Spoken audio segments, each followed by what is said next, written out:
En los registros de la historia, donde los imperios se alzaron y cayeron, donde el poder y la intriga danzaron como sombras en la corte real, se encuentra la historia de una joven que, sin buscarlo, se convirtió en la salvación de su pueblo.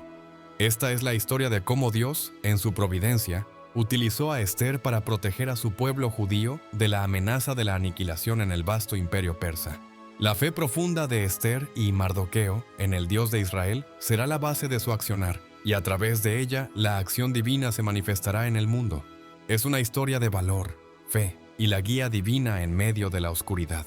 Retrocedamos en el tiempo, al poderoso imperio persa, una tierra de esplendor y opulencia bajo el reinado del rey Asuero, un monarca cuyo poder se extendía desde las costas del mar Mediterráneo hasta las lejanas tierras de la India. En la majestuosa ciudad de Susa, una metrópoli vibrante y opulenta, vivía un humilde judío llamado Mardoqueo, y junto a él, su joven y hermosa prima, una huérfana llamada Hadasa, conocida por todos como Esther, que significa estrella. Esther había crecido bajo la tutela de Mardoqueo, quien la amaba como a su propia hija. De su pueblo, los judíos, Esther había aprendido sobre el Dios único, el Dios de Israel, y cultivado una fe profunda y silenciosa. Pero estos eran tiempos turbulentos para su pueblo, tiempos en los que la sombra del antisemitismo comenzaba a extenderse lentamente sobre el imperio persa. Un día la vida en Susa se vio sacudida por un decreto real inesperado. La reina Vasti, famosa por su belleza, desobedeció al rey Asuero. Que traigan a la reina Vasti, Quien, con su corazón alegre por el vino, ordenó a sus eunucos que trajeran ante su presencia a la reina Vasti, con la corona real, para mostrar su belleza a todos los príncipes y nobles de su vasto imperio, aquellos gobernantes y líderes de otras provincias y reinos que estaban bajo su dominio, como si fuera un trofeo, un objeto de admiración en un banquete donde la embriaguez y la soberbia eran los protagonistas. Su rebeldía fue vista como un desafío a la autoridad real y fue destituida de su trono. ¿qué se ha de hacer con la reina Vasti según la ley? El rey, enfurecido y humillado, ordenó que las jóvenes más bellas del reino fueran llevadas a su palacio para que él pudiera elegir una nueva reina. Entre estas jóvenes se encontraba Esther, cuya belleza no pasó desapercibida. Esther era una mujer de gracia y hermosura excepcionales, cualidades que, junto con su sabiduría, le permitieron ganar el favor de todos a su alrededor. Mardoqueo, preocupado por su seguridad y por la suya propia, le prohibió revelar su origen judío. Así Esther, bajo el cuidado del eunuco Hegai, fue llevada a los aposentos reales para ser preparada durante un año para la audiencia con el rey. El tiempo pasó y el día llegó. Esther, con su gracia y belleza silenciosa, y siguiendo cuidadosamente las enseñanzas del eunuco Hegai, el encargado del harén real, quien, bajo la guía de Dios, se había asegurado de que cada detalle, desde su vestimenta hasta su porte, fuera impecable, se presentó ante el rey Asuero. No se trataba solo de un desfile de belleza, sino de una audiencia formal en la que cada joven tenía la oportunidad de presentarse ante el rey, quien elegiría a la que sería la reina del vasto imperio persa, uno de los más poderosos del mundo, mostrando su forma de caminar, su manera de hablar y su comportamiento en general. Esther, al acercarse al rey, lo hizo con una elegancia y una compostura admirables, mostrando su porte natural. Cuando le tocó hablar, lo hizo con sabiduría y humildad, siguiendo el protocolo de la corte persa. Su presencia, que combinaba su belleza con su inteligencia, cautivó el corazón del rey Asuero. Su sabiduría, su humildad y su manera de moverse con gracia impresionaron al monarca, pues la mano de Dios estaba sobre ella, guiando cada uno de sus pasos y cada una de sus acciones. El rey, sin dudarlo, la eligió por encima de todas las demás doncellas. Y así, la joven Esther fue coronada como reina de Persia, un evento de gran importancia en el que se celebró su ascenso al trono con un banquete que duró 3 días. Si bien el rey hubiera querido extender esta celebración, su atención se centró en honrar a la nueva reina. El patio del Palacio Real se engalanó con toldos de seda en tonos dorados y carmesíes, y se dispusieron reclinatorios de madera tallada y cojines de terciopelo para los invitados. Se sirvieron platos exquisitos y diversos de todos los rincones del imperio, y los músicos interpretaron melodías con instrumentos de cuerda y tambores. Los vasos de oro y plata brillaban a la luz de las antorchas, y el vino real fluía con abundancia. Pero en esta ocasión, siguiendo la voluntad del rey, todos bebían a su gusto, sin ser obligados. El rey, en su generosidad, buscó honrar a Esther, cuya gracia y belleza habían cautivado su corazón. Así, la joven Esther se convirtió en reina de Persia, una posición de poder y privilegio inimaginables. Pero su identidad judía permanecía oculta, un secreto que guardaba profundamente en su corazón. En la corte, la intriga y la ambición acechaban como víboras en la hierba. Amán, un hombre orgulloso y lleno de vanidad, había sido elevado al poder por el rey y exigía ser reverenciado por todos en el palacio. Pero Mardoqueo, un judío que trabajaba en la ciudad de Susa, fiel a su fe y a su Dios, se negó a realizar este tipo de reverencia ante Amán, pues consideraba que la adoración y reverencia solo eran para Dios, el creador de todo. Esta reverencia incluía actos de sumisión como postrarse o inclinarse profundamente ante él, reconociendo su autoridad y poder.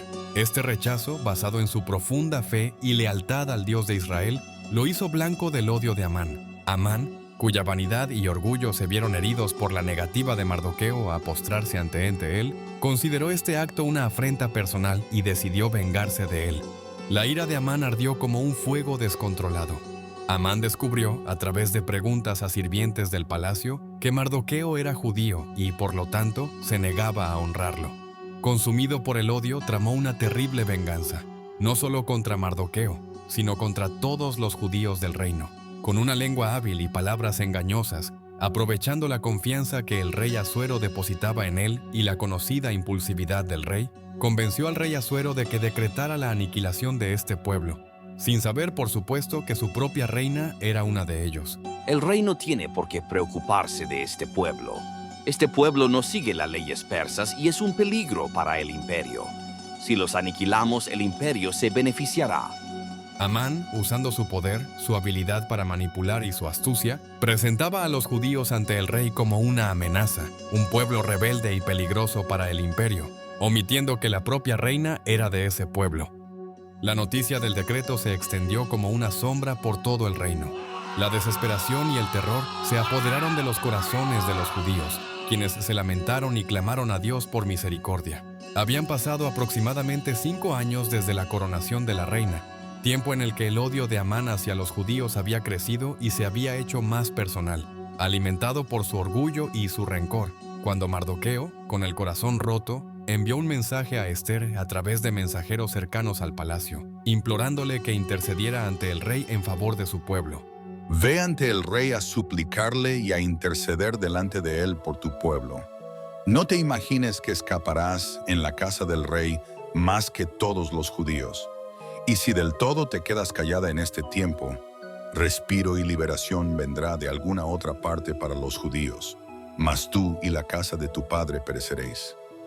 Esther se encontró en un dilema. Presentarse ante el rey sin ser llamada era un acto arriesgado, castigado con la muerte, pero no podía ignorar el llamado de su pueblo. A pesar de su posición como reina, Esther sentía un profundo temor. Conocía la impulsividad del rey y sabía que al denunciar a Amán, un hombre tan poderoso en la corte, estaba arriesgando su vida. Con valentía y fe, decidió arriesgarlo todo. Esther se preparó con oración y ayuno. Luego, vestida con sus mejores ropas reales, se dirigió a los aposentos reales del rey. Era consciente de que su vida estaba en juego al irrumpir en la presencia del monarca sin ser convocada. Por un momento, el destino de su pueblo estuvo en el filo de la navaja. El rey Asuero estaba ocupado con asuntos de estado cuando Esther entró en su presencia. La incertidumbre reinaba en el aire, pues nadie sabía cómo reaccionaría ante esta audaz intromisión. Pero Asuero, al verla radiante y hermosa, le extendió su cetro de oro, una señal de que le permitiría vivir y hablar. Dios escuchó sus ruegos y dio a Esther la sabiduría para planificar un banquete que salvaría a su pueblo. Esther, con gracia y sabiduría, no acusó directamente a Amán. En cambio, con una cautela propia de una estratega, invitó al rey y a Amán a un banquete. Este primer banquete era un evento de esplendor, un despliegue de la opulencia de la corte persa, y sirvió como un primer paso en el intrincado plan de Esther. El rey, complacido por el agasajo de su esposa, y sin sospechar los motivos ocultos, aceptó con gusto la invitación. Luego, tras un tiempo de reflexión y cuidadosa planificación, Esther invitó nuevamente al rey y a Amán a un segundo banquete. Esta segunda invitación era una muestra audaz de su parte, y revelaba su determinación de desenmascarar la maldad de Amán, una acción que, en su época, requería una gran valentía e ingenio. Este segundo banquete no fue algo improvisado, sino que requirió de una preparación y un tiempo de reflexión, para que todo se llevara a cabo con gran cuidado y sutileza. Con gran expectativa y con la esperanza de una revelación por parte de la reina, el rey y Amán asistieron al segundo banquete. ¿Cuál es tu petición, reina Esther? Aunque sea la mitad del reino te será dada. Si he hallado gracia ante tus ojos, oh rey, y si al rey place, concédeme la vida, que es mi petición, y mi pueblo, que es mi deseo. Porque hemos sido vendidos, yo y mi pueblo, para ser destruidos y exterminados. Fue entonces cuando Esther, con una valentía y astucia inspiradas por Dios, reveló su identidad judía, declarando que ella misma era parte del pueblo que Amán planeaba aniquilar.